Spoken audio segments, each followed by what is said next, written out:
Hello, everyone. Welcome to another Game Vault podcast stream.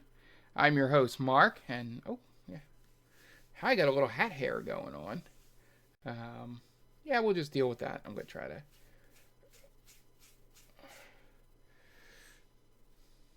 Yeah, let's just ignore that. Hey, Metal Militia, how's everybody doing this evening? This is the last news hour before Christmas. Hopefully, everybody has gotten their shopping done. I just finished up mine today, and had a little help from Chat GPT on writing the card. Because I wanted to torture my youngest niece, so I wrote it in all Gen Alpha slang. Yeah. I'm not going to read it on air just in case if she's watching. But yeah. So, yeah, that's what I've been doing today. Tomorrow, just a little bit of house cleaning. Hey, Night Duck. Um, Tomorrow I work, and then I am off until after the new year. I took personal vacation for the last week of the year, so it's like 13 days off or something weird like that. I know it's 9 business days, and then so 13. So it'd be something like 14 of 15 days off to end the year, which is pretty fucking awesome. But what that means for you is that I will be able to join Roxy if she streams outside of normal night hours, to bring back some Karen and Cool Hair Kate DBD, and then we're going to be doing some Phasmophobia stuff.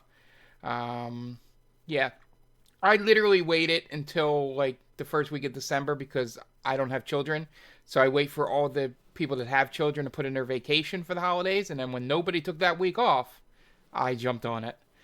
Um, I like to take this week off anyway. It's a tradition just from when I used to live back in my old neighborhood in Philadelphia. For those of you that know the Mummers Parade in the area, I used to live in like Mummers Central, so getting to and from work would have been virtually impossible. So I used to take this week off all the time. So, but I'm glad that I can continue the tradition.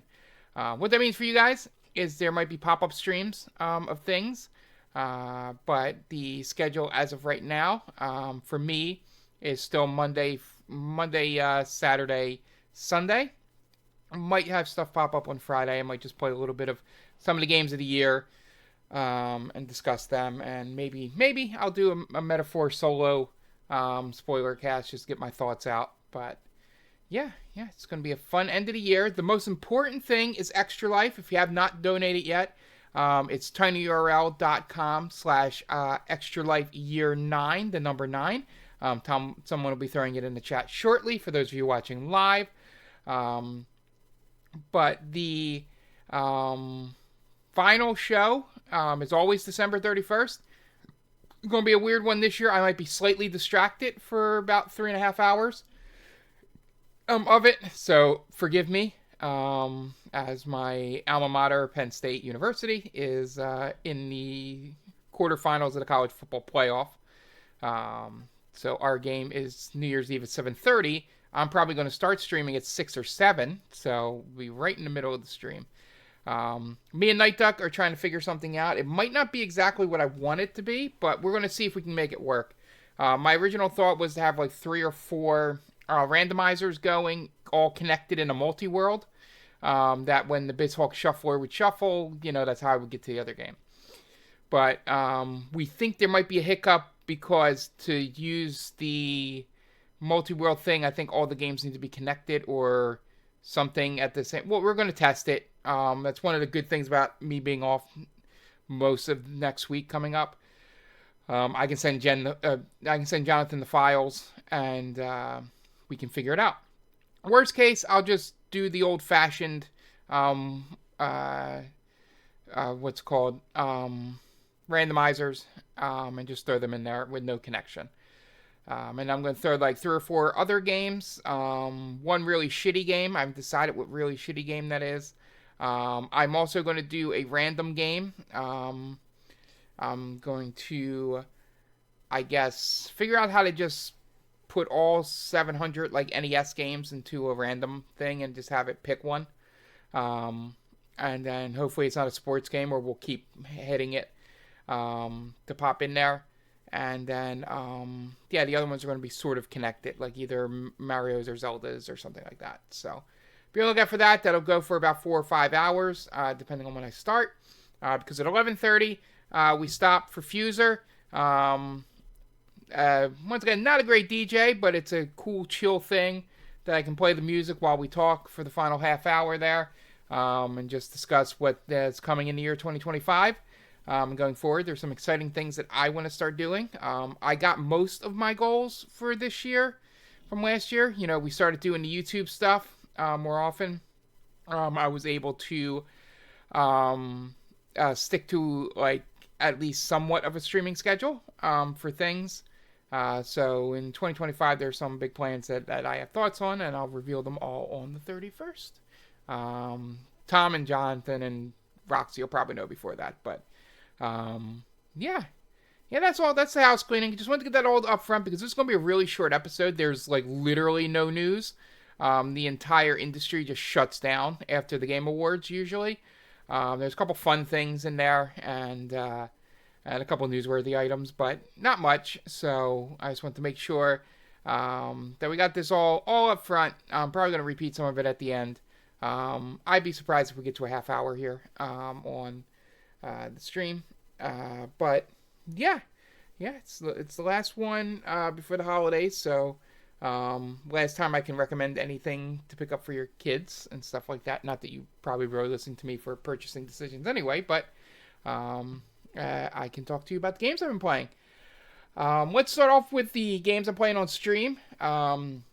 Sonic 3. We got through another world, and then we made it. We got another soft lock. I don't want to look up if that's like an issue because I don't want to know going forward. But it's the second time that I got shot into a wall and then couldn't get out of.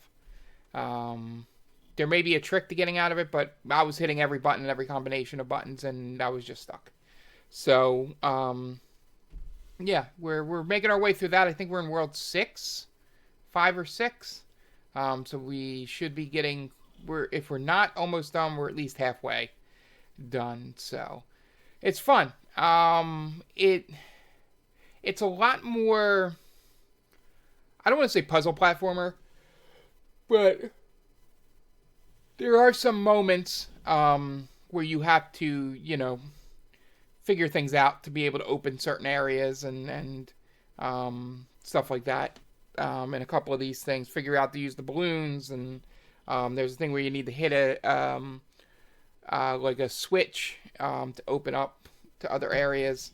It's not just the straightforward thing you think of. Like even Mario 2D at this time was just, World had all the extra exits, but nothing to this extent. The closest thing were those puzzly things for some of the castles in I think 1 and 3, and then Lost Levels. Like the 3 NES games had something similar in some castles, and then some ghost houses and stuff like that. But yeah. So making our way through that, I'm glad we're doing it. Ties in just in time for the movie, which I may see and have a report on next week, because there's going to be nothing next week to talk about. So it might be like a 20-minute podcast, maybe.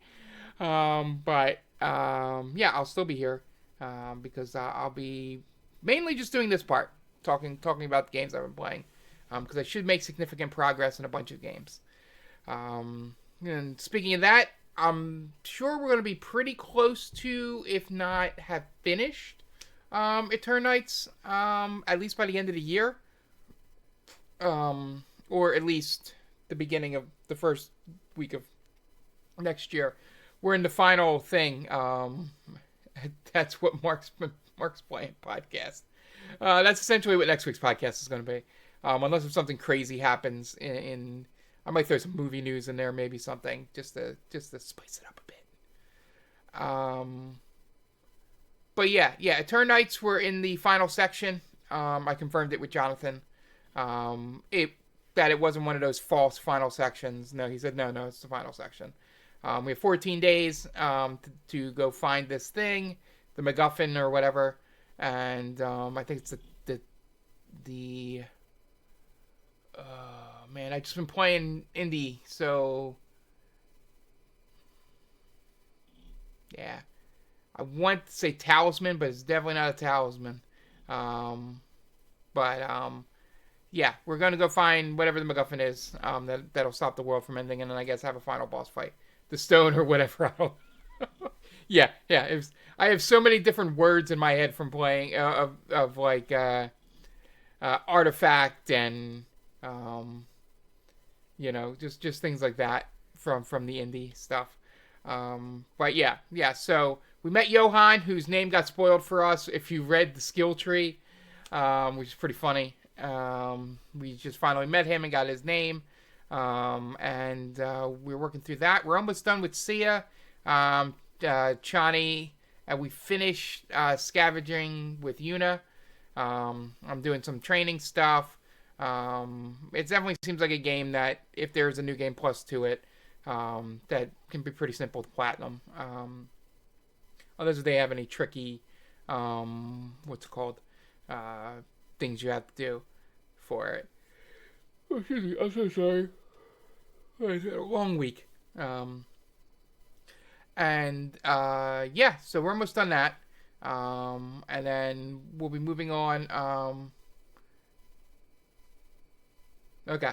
And Metal Militia mentions in the chat, for those of you listening, the Chrono Trigger. Tom came back and played Chrono Trigger on Thursday. It's going to be the day we'll do it from here on out. Yeah, and then we'll switch back and forth. Finish Chrono Trigger first. It's going to be on YouTube for you guys to watch if you missed it on Thursday. Not sure if he'll be back for the next 2 Thursdays. He can keep me posted on that because they are days after holidays. But we are doing Thursday Chrono Trigger from here on out with Tom.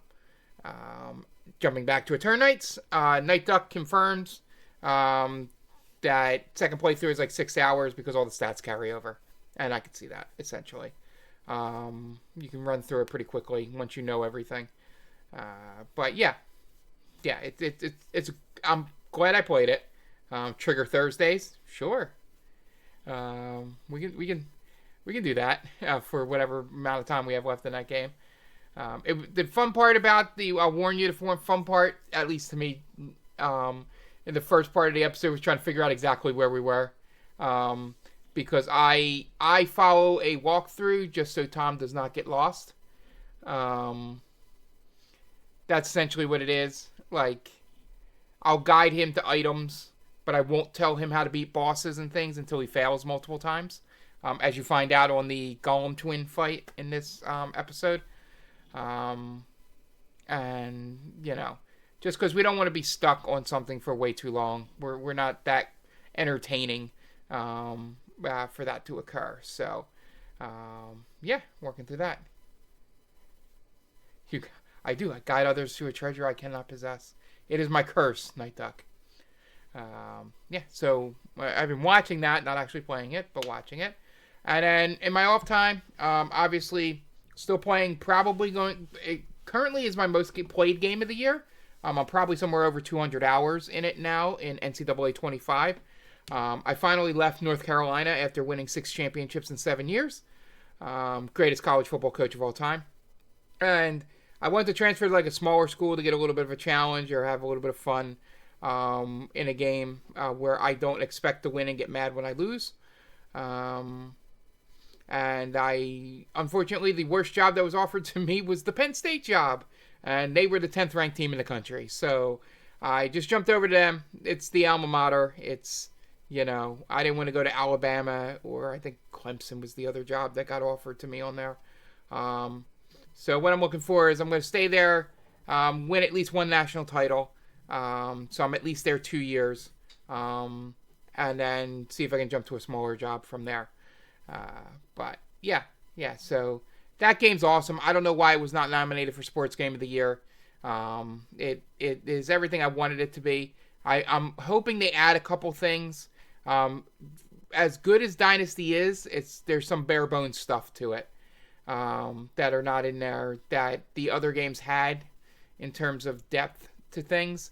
Like, it's really hard to track. Like, um, to like track who won awards and stuff in previous years, I think, or maybe made it updated and fixed that, but it was hard in the beginning. And then the way they choose the Heisman Trophy winner is, I don't know.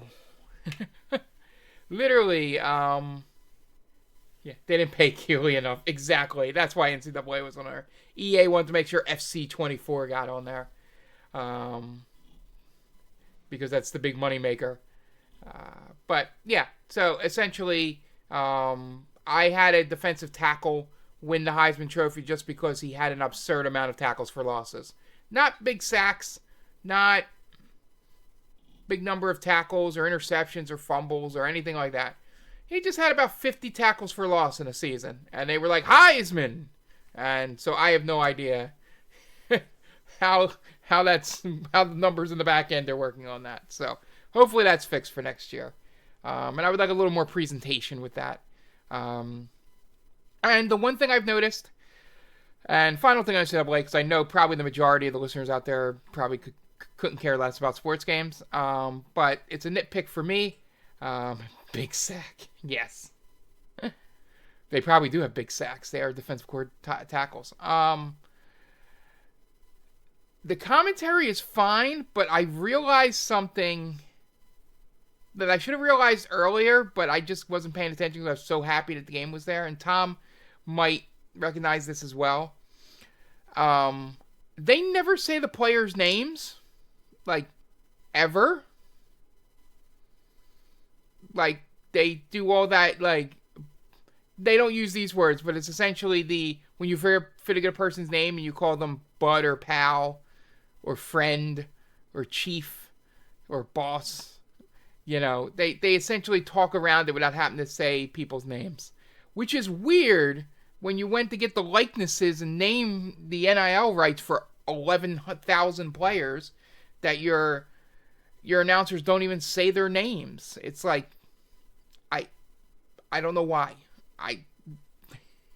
It was a bare minimum thing in Madden to just say the names. And if all the randomly generated names are basically names of current players, just with different first names, I don't know why they couldn't say the names. Didn't take away from my enjoyment because the last 40 or about 100, 120 hours, I've just played on mute with a podcast in the background. It hasn't been that big of a deal, but I just don't get why they couldn't do the names. They made such a big deal about the NIL stuff, and then they just don't say their names in the game. And I just never realized it, but hopefully that's fixed for next year. And moving on to the big 3 games I've been playing. I've been playing a lot of Balatro. Not much of an update on that. We figured out how to get it. I haven't done it yet, but I think I'm going to be able to play it in my living room instead of here on the computer all the time. It's kind of confined space in here with the green screen, so, I would like to also enjoy time with my cat. And this space does not allow that. So we're going to set it up out there, and I also spent the money to put it on my phone. So, since it's an addiction, yeah. Got a good bonus from work, and was like, yeah, I'll spend $10, put it on my phone.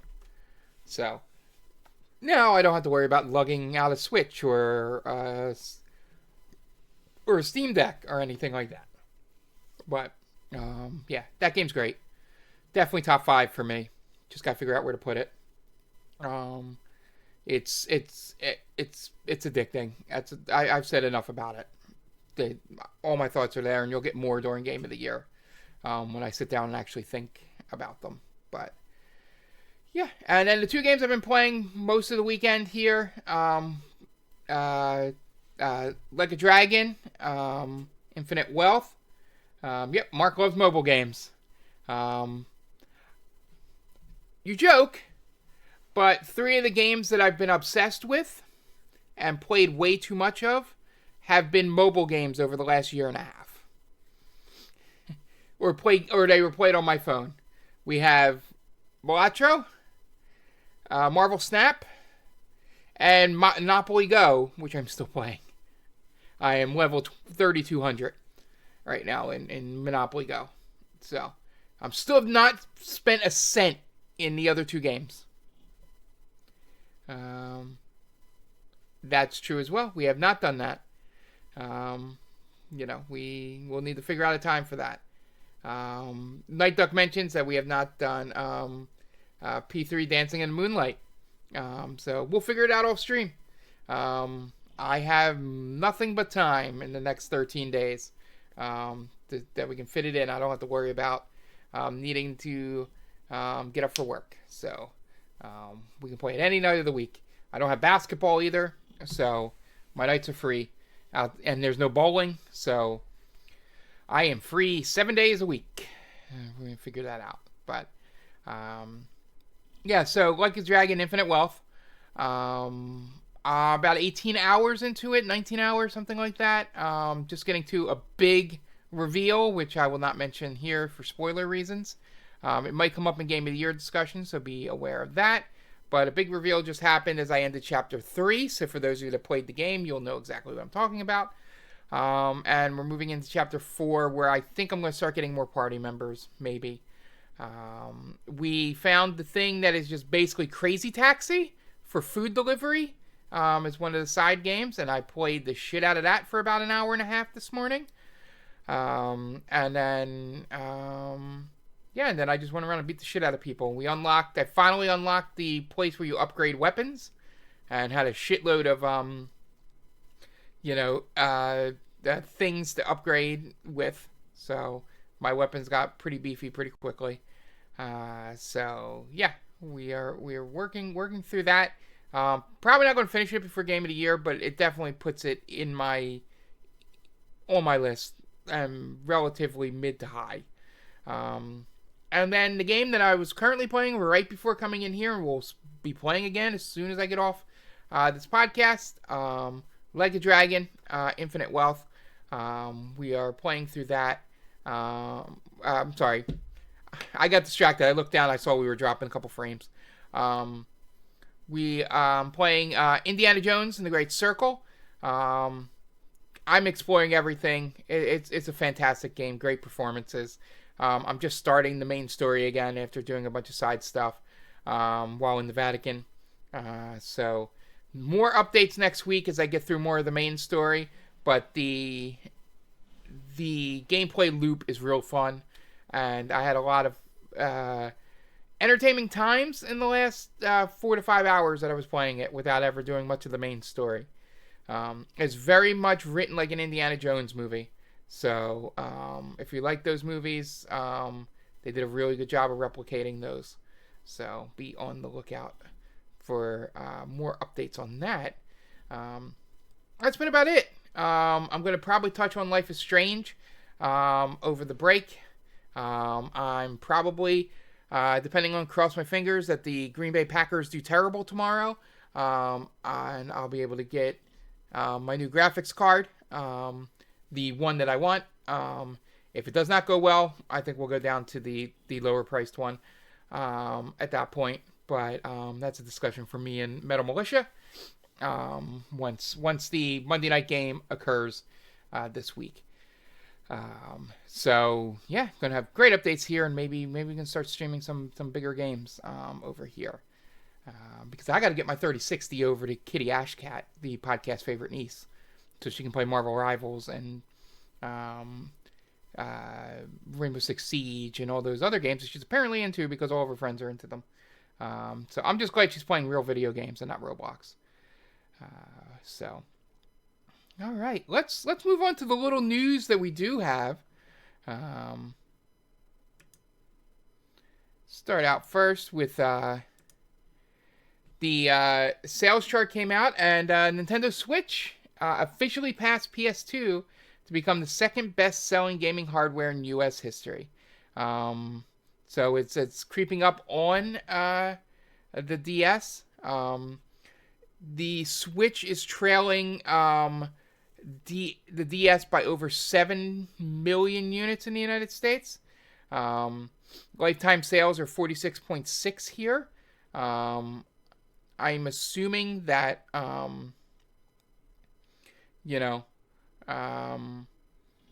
we're, what's it called? When you do worldwide, this is where the other systems come into play. But right now, it's number 2. And here are the best-selling games for the month of October. No surprise.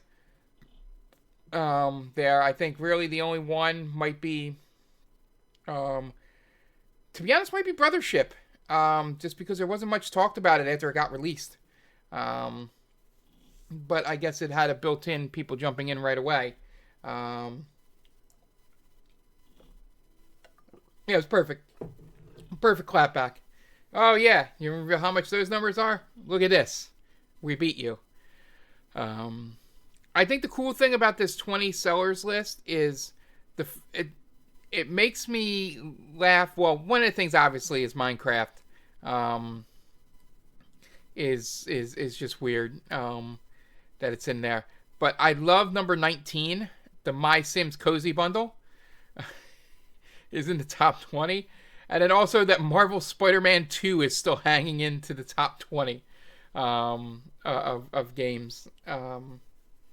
So these lists are always funny because the top 5 is usually new releases or things that are tied into like college football season starting. So, college football 25, I would imagine being up there, and the other 2 always sell sports games wise, and then of course Call of Duty release. So, but yeah, the big news was the Nintendo thing. I thought that was pretty fun to put that out there. You can read the story over in IGN. To be honest, I really just pull IGN just because it's the easiest one to get up on the stream. No real allegiance to anyone here, and it's also the one that's not the shittiest with ads. So yeah, I mean there are usually ads here. I don't know if the ad breaker, maybe the ad blocker's finally working here, but yeah. So Nintendo Switch, second best selling gaming hardware in the US. Moving on to probably some news for me that I love. The Hi-Fi Rush director said, he wants to cherish this IP, and they are considering a sequel positively. So after being shut down by Microsoft, Krafton bought them and acquired the IPs. And it sounds like they're gonna try and do a sequel here. They haven't committed to a sequel yet, but they would really like to do it, and that is music to my ears because it is a game that deserves a sequel. They did a very good job with it. There's a lot of things you can improve on, but the characters in the world, as they say, they're to be loved by them, and they did a very good job. You could see the love in there. So, yeah, Hi-Fi Rush 2 may still be a possibility. Or they may do something else, because that's what Tango Gameworks does. So, I am just excited that there is still a chance.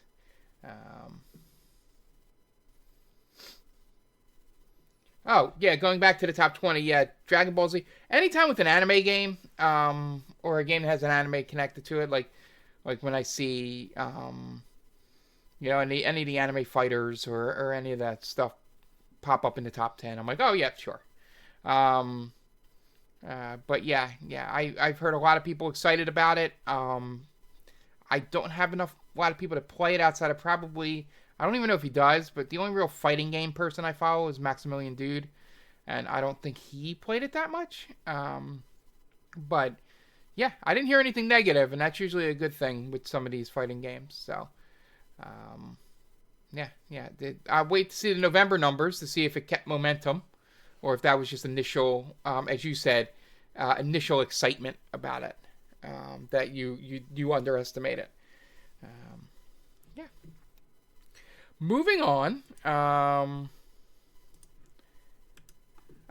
Speaking of Like a Dragon, the Pirate Yakuza game, which I am trying to beat Infinite Money to be able to play this as soon as possible. For the first time, brings a classic Sega arcade game to the to consoles. I assume that it'd be for consoles. That's the way you would say it. The classic Sega arcade game, The Ocean Hunter, is going to be in the game. Like a Dragon is loves to bring old Sega games in. Yakuza 0 had Outrun and Space Harrier. Kiwami 2 had Virtua Fighter 2. Yakuza 6 had Fantasy Zone, and so on and so forth. There's Space Harrier, and they did mention Space Harrier. There's the other one. Hang On is the other one that showed up. But yep, so Ocean Hunter. Just reading the description here. A 1998 on-rail shooter about killing giant sea beasties with great white sharks was a very difficult task that required cooperation of many people. But they always try to get some game in there that's sort of tied to the theme of the game in some way, or if they just want to get Virtua Fighter in there. They're big fans, as you could tell from the Virtua Fighter announcement that they're working on it. They have a lot of love for Virtua Fighter. So I'm interested to see what other games, if they got anything else in there. I want to say there's Sega Bass Fishing in one of them. I think that might be in Like a Dragon. Is it in Infinite Wealth? It's either in Infinite Wealth or it's in Like a Dragon. Yakuza 7. But yeah, like just crazy games like that. I love when they pop up in there.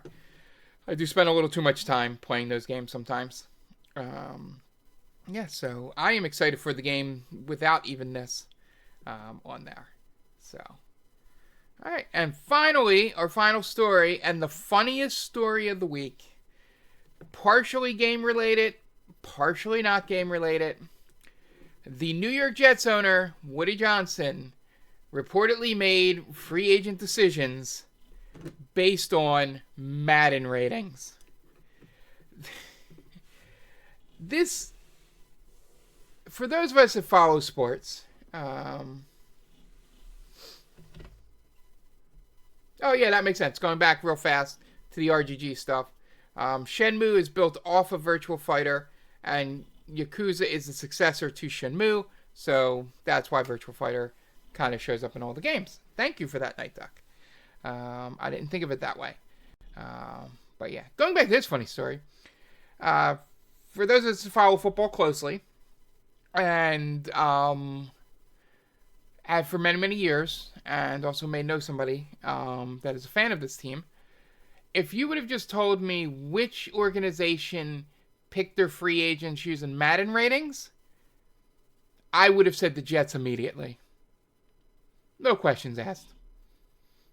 Like, oh, that's why they got Aaron Rodgers, because he was the top-rated quarterback in Madden. That it's just laughable sometimes. And then they what's it called? They like this paragraph here over you.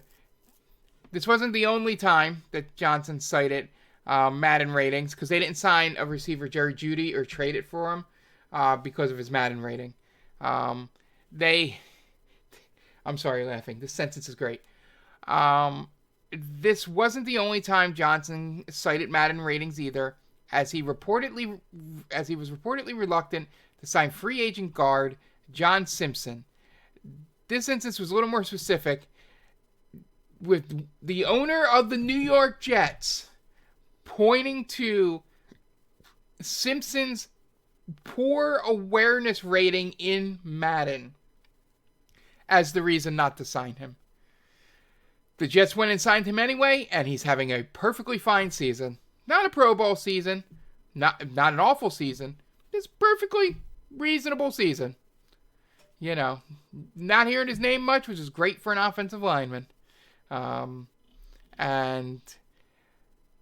the fact that I can see the Jerry Jeudy thing, saying his overall is the reason you chose him, but being specific about a rating that's kind of arbitrary is like ridiculous. And sometimes those awareness ratings are just put at certain numbers to make the game balance correctly. Has nothing to do with the player. It's just how to make the AI not be over overpowered when the player's not controlling it. This was a great story. I I couldn't believe it was real, and you could tell me it's a hoax, and I still wouldn't believe you. This is too much. So yes and no. The Madden people are very much nerds when it comes to those numbers. I don't know what their arbitrary thing is, but they do. They do take in numbers. I know with the rookies, they take in a lot of their combine numbers, which is the big giant scouting thing that they do for all teams before coming in, and they'll take like pro day numbers, which is when they do private workouts at universities for teams, and just kind of have that be the speed and all that rating, and figure it out that way. If they run a good 40, that's how they do the randomly generated rookies too, with the strength stat and all that, with how much they can bench press and things like that. Things like awareness, like I said, they could be completely made up. It gets down to the nitty gritty. Yeah, awareness is not. Yeah, like I said, I'm 100% sure that there are two stats in Madden that I am nearly 100% sure are how the game makers balance the game. Awareness on offense. There's awareness on defensive players too, but mostly on offense, awareness, and play recognition on defense, which is the AI recognizing the play you called. Because players can do that. They watch a lot of tape. Teams run the same plays a lot. Play recognition is a real thing, but it's hard to quantify how good someone is at that. It's a way to, make the game not unplayable. It's amazing that an owner of an NFL team used this to judge a free agent. It very much sounds like, for those old sports fans here, very much like Al Davis, the former owner of the Oakland Raiders, now Las Vegas Raiders, used to draft players based on their 40 time and did not care what they did in college. They famously drafted a wide receiver from Maryland named Darius Hayward-Bay because he ran like a 4.3 or a 4.25 or some ridiculously good 40 time. Like that's seconds, 4.3.25 seconds, running 40 yards, which is just straight line speed. Means nothing in football. Literally nothing.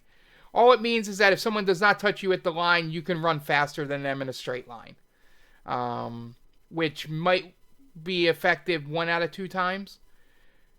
I don't know why teams still put faith in it as this golden goose number, because you've seen plenty of track stars that run high 40s that don't know how to do any other football stuff, and they all fail in the NFL. Even on kickoffs and stuff where straight line speed is probably most useful. But yeah. It's just, this story is just ridiculous. And apparently he was using his sons to get him information off of Twitter and stuff on who to pick. And it's just a mess. The Jets are worse than we even thought. But so that was a funny story to lead you into your Christmas. Thank you everyone for joining me. It's been a fun, I guess we'll do year wrap up next week or something. I'll try to figure out something to sort of stretch it out to be more than 15 minutes. And just be me talking about playing like a dragon in Indy. But yeah, I hope you've enjoyed what these game news hours have morphed into. As we announced in 2025, Podcast Prime will be coming back. We just got to figure out the schedule. It's not going to be weekly or bi-weekly. It's probably going to be monthly, every 6 weeks. Real quick, back to the Madden thing. As Meta Militia says in the chat, not everyone is Prime, which is Deion Sanders and or Bo Jackson, which is true. And it's funny that people try to. I've heard people make arguments in real life, non-executives, about Madden ratings being the reason why their team stinks. But anyway, yeah. So yeah, Podcast Prime coming back. We just need to figure out what the cadence will be. Mainly because Tom has 2 kids. Jen has the new baby. Well, he's Christ, they're almost a year at this point. But yeah, we might need to have it be a floating date. It might be taped to air, meaning it won't be on Twitch. We'll figure it out. But yeah, so that's coming back. I'll have to change this in all the things going forward. I don't know if I should go back and edit all the old ones because that's going to take a while. But we're going to be doing this on Sundays from now on at 9 or 9:30. Just because it opens up the Friday to be available for if we do need to stream Podcast Prime. So this is on Sundays now. So streaming days are going to be Thursday, Saturday, Sunday, Monday at this point. So be on the lookout for the channel for all of that. And everything's going to be going to YouTube. I'm going to try and get everything up there while I'm off. Take a few hours each day. Upload some stuff. Get everything on there. I think I got a good chunk of some playthroughs in. I think Mario might be done. I got to get Eternights up, and then get the Sonic 3, and I think that's it. I think we'll be caught up once I do that, and then get the Extra Life stuff up, which I have to. If it's over 12 hours, I have to split it up, but I think we stayed under 12 for most part, so we should be good there. But yeah.